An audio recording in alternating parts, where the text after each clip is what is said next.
Hello everyone, welcome to our channel Telugu Vibes Hub 26. Today morning మా journey start అయింది మా house నుంచి.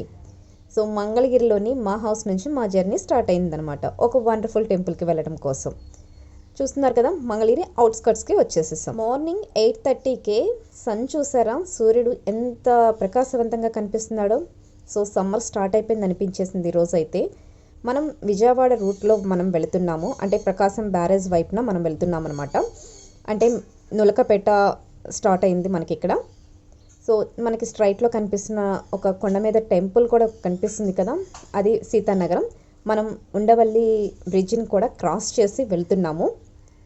So మా జర్నీ చాలా పీస్ఫుల్గా హ్యాపీగా జరుగుతూ ఉంది. సో మనం సీతానగరం కూడా ఎండ్ అయిపోయాం. నెక్స్ట్ ప్రకాశం బ్యారేజ్ ఎంట్రన్స్లోకి వెళ్ళకుండా సో అక్కడ కట్ తీసుకున్నాం అనమాట. అంటే లెఫ్ట్ సైడ్కి మనం కట్ చేసుకున్నాం. సో లోపలికి వెళ్తూ ఉన్నాం అనమాట. మనకి ఇటువైపు వెళ్తున్నప్పుడు మనకి రైట్ సైడ్లో అంతా కూడా కృష్ణా రివర్, అంటే కృష్ణా నది మనకి కనిపిస్తుంది. సో చాలా అంటే చాలా పీస్ఫుల్గా ఒక ప్లెజెంట్ క్లైమేట్ అనేది మాకు ఇక్కడ మార్నింగ్ కనిపిస్తుంది.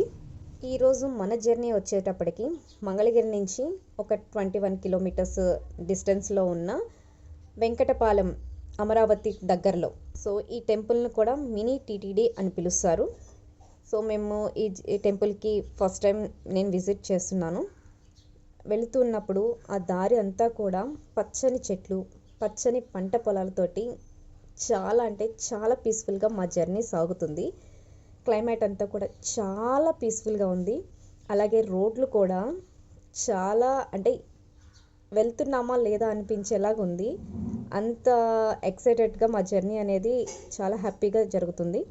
సో మనం వెళ్ళే రూట్లో కూడా మన ఏపీ సీఎం శ్రీ నారా చంద్రబాబు నాయుడు గారి హౌస్ని ఇక్కడ మనం చూడొచ్చు. బట్ లోపలికి వెళ్ళాలి కదా, సో ఇక్కడ మనకు బయట నుంచి ఎంట్రన్స్ మాత్రమే కనిపిస్తుంది. చూస్తున్నారు కదా, హెలికాప్టర్ బయట కనిపిస్తుంది.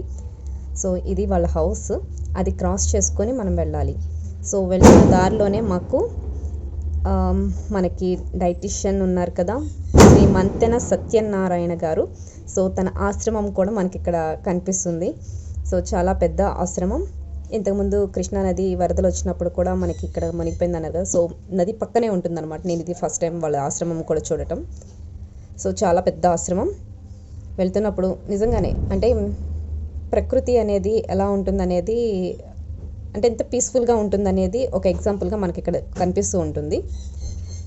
చాలా అంటే చాలా పీస్ఫుల్ జర్నీ అని చెప్పొచ్చు ఈరోజు మా జర్నీని. చూస్తున్నారు కదా, సో చాలా చల్లటి గాలి, ప్రశాంతమైన రోడ్లు, ఎక్కడ కూడా ట్రాఫిక్ లేకుండా అలా కూల్గా వెళ్ళిపోతుంది మా జర్నీ. సో దగ్గరికి మనం టెంపుల్ దగ్గరికి వచ్చేస్తున్నాము, ఆల్మోస్ట్ నియర్ రీచ్ అయిపోయాము. సో ఇదేనండి మనం లోపలికి ఎంట్రన్స్ అవ్వటానికి మినీ టీటీడీ. నాకైతే ఈ టెంపుల్ చూడటం అనేది చాలా ఎక్సైటెడ్గా అనిపిస్తుంది. ఎలా ఉంటుందా ఏంటి, సో చాలామంది చెప్తున్నారు. సో వన్స్ వెళ్ళాలి అనుకున్నాను. ఈరోజు ఒక స్పెషల్ డేగా నేను తీసుకొని వెళ్తున్నాము. సో మా బ్రదరు, నేను, మా బాబు కలిసి ముగ్గురం కలిసి వెళ్ళామన్నమాట. సో చూస్తున్నారు కదా, లోపలికి ఎంట్రన్స్ అవుతున్నాం మేము. సో బయట పార్కింగ్కి చాలా అంటే చాలా ప్లేస్ ఉంది. తిరుమల తిరుపతి దేవస్థానంకు సంబంధించిన ఉత్సవాలు ఏమైనా జరిగేటప్పుడు కూడా సో ఇక్కడ జరుగుతాయి. లాస్ట్ టైము ఇక్కడ కళ్యాణం కూడా చేశారు, అప్పుడు చాలా అంటే చాలా ఫుల్ అయిపోయింది ఇక్కడ పార్కింగ్ ప్లేస్ కూడా. సో ఓపెన్ ప్లేస్ చాలా ఉంది. చూస్తున్నారు కదా ఎంట్రన్స్. సో రకరకాల పువ్వులతోటి మనకి స్వాగతం పలుకుతున్నట్లే కనిపిస్తుంది కదా.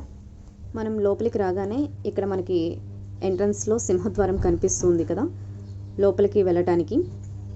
సో స్టెప్స్ ఎక్కి లోపలికి వెళ్ళగానే మనకి ఫస్ట్ ఏ టెంపుల్కైనా కానీ మనకి ముందు కనిపించేది విఘ్నేశ్వరుడు. ముందు ఆయన పూజించిన తర్వాత, ఆదిదేవుడు అంటారు కదా, ఆయన పూజించిన తర్వాతనే మనం ఎవరి దగ్గరికైనా వెళ్తాము. అలాగే విఘ్నేశ్వరుడిని దండం పెట్టుకొని మనం లోపలికి ఎంటర్ అవుతున్నాము. మనకి లోపలికి వెళ్ళగానే మనకి ఫస్ట్గా కనిపించేది ధ్వజస్తంభం. సో అది దర్శనం చేసుకొని మనం గుడి చుట్టూ కూడా ప్రదక్షిణలు తిరుగుతామన్నమాట. సో ప్రదక్షిణ చేయడానికి కూడా మేము లోపలికి వెళ్తుంటే చాలా అంటే చాలా ప్లేస్ మనకి ఒక రకమైన ప్రశాంతమైన మనసుకి ప్రశాంతతని కలిగిస్తుంది అనమాట. అంత పీస్ఫుల్గా ఉంది టెంపుల్ అంతా కూడా. మేము వెళ్ళినప్పుడు స్వామివారికి నైవేద్యం చెల్లిస్తూ ఉన్నారు.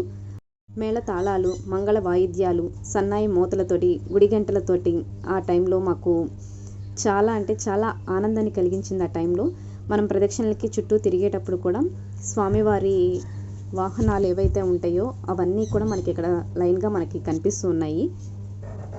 సో ప్రదక్షిణ చేయడానికి 1 టైం ప్రదక్షిణ చేశాము. స్వామివారికి నైవేద్యం చెల్లించే టైం కావటం వల్ల సో భక్తులందరూ కూడా బయట వెయిట్ చేస్తూ ఉన్నారు. స్వామివారి నైవేద్యానంతరం భక్తుల రద్దీ ఎక్కువైంది. మనం రెండోసారి ప్రదక్షిణ అనేది మనం ఇక్కడ చేయబోతున్నాము. చాలామంది భక్తులు స్వామివారి దర్శనం కోసం అక్కడ వెయిట్ చేస్తున్నారు. స్వామివారికి నైవేద్యం చెల్లిస్తున్నారు కదా, అందువల్ల కర్టన్ వేసేస్తున్నారు. సో గంటలు మోగిస్తున్నారు, చూస్తే కనుక మీకు పక్కనే కనిపిస్తున్నారు. సో స్వామివారికి అటువైపున ఇటువైపున సింహద్వారానికి జయ విజయులు ఇద్దరూ కూడా మనకి ఇక్కడ దర్శనమిస్తారు. ఇక్కడ పావురాలు చాలా ఉన్నాయి, చూస్తున్నారు కదా. మనం లోపలికి ఎంటర్ అయిన తర్వాత గరుత్మంతుడు, సో వెంకటేశ్వర స్వామికి విష్ణుమూర్తికి వాహనమైన గరుత్మంతుడు మనకి ఏ టెంపుల్లో అయినా కానీ స్టార్టింగ్లో మనకి కనిపిస్తారు కదా, ఆయనకి ఎదురుగానే ఆయన వాహనం కదా.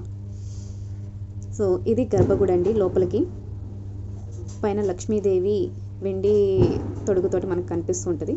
వన్స్ దర్శనం అయిపోయిన తర్వాత మనం బయటికి ఇలా వచ్చేస్తాము. వచ్చేసిన తర్వాత సో ఇక్కడ చూస్తున్నారు కదా, గరుత్మంతుడివి కానీ, అలాగే గజవాహనం కానీ, సూర్యప్రభ వాహనము, అలాగే పొన్న చెట్టు వాహనం కానివ్వండి, ఇవన్నీ కూడా మనకి లైన్గా ఉన్నాయి. దర్శనం చేసుకోవడానికి అందరూ కూడా ఇప్పుడు బాగా 10 అయిపోయింది, అయినా కానీ ఇప్పుడు ఫ్లోటింగ్ ఎక్కువగా ఉంది. సో మా దర్శనం అయిపోయింది కాబట్టి మేము రిటర్న్ అయిపోతున్నాము. ఒక పీస్ఫుల్ మార్నింగ్ ఈరోజు అని చెప్పొచ్చు. అన్ఎక్స్పెక్టెడ్గా మేము ఈరోజు ఈ దర్శనానికి, స్వామివారి దర్శనానికి మేము రావడం జరిగింది. చాలా హ్యాపీగా మేము మళ్ళీ రిటర్న్ అయ్యాము. మళ్ళీ మన కృష్ణానదిని, మన ప్రకాశం బ్యారేజ్ని ఇక్కడ చూడొచ్చు. పక్కనే మనం వెళ్ళటం అనేది ఒక వండర్ఫుల్ ఎక్స్పీరియన్స్. ప్రతి ఒక్కరు చూడవలసిన ఒక అద్భుతమైన టెంపుల్ అని చెప్పొచ్చు. అంత బాగుంది, అంత పీస్ఫుల్గా ఉంది. ఆ జర్నీ కూడా ఒక వండర్ఫుల్ ఎక్స్పీరియన్స్ అని చెప్పొచ్చు. ప్రతి ఒక్కరు కూడా ఈ జర్నీని ఎక్స్పీరియన్స్ చేయాలి. ఇది విజయవాడ నుంచి 17 కిలోమీటర్స్ దూరంలో ఉంది. సో మనం మంగళగిరి రీచ్ అయిపోయాం. చూస్తున్నారు కదా, ఇది నరసింహస్వామి టెంపుల్. నెక్స్ట్ వీడియోలో చూద్దాం. ఈ టెంపుల్లో ప్రసాదం కూడా ప్రతిరోజు పెడతారు. ఈరోజు దద్దోజనం పెట్టారు, చాలా టేస్టీగా ఉంది. సో ఎవరు కూడా టెంపుల్ని కానీ ప్రసాదాన్ని కానీ మిస్ అవ్వకండి. Thank you for watching my video.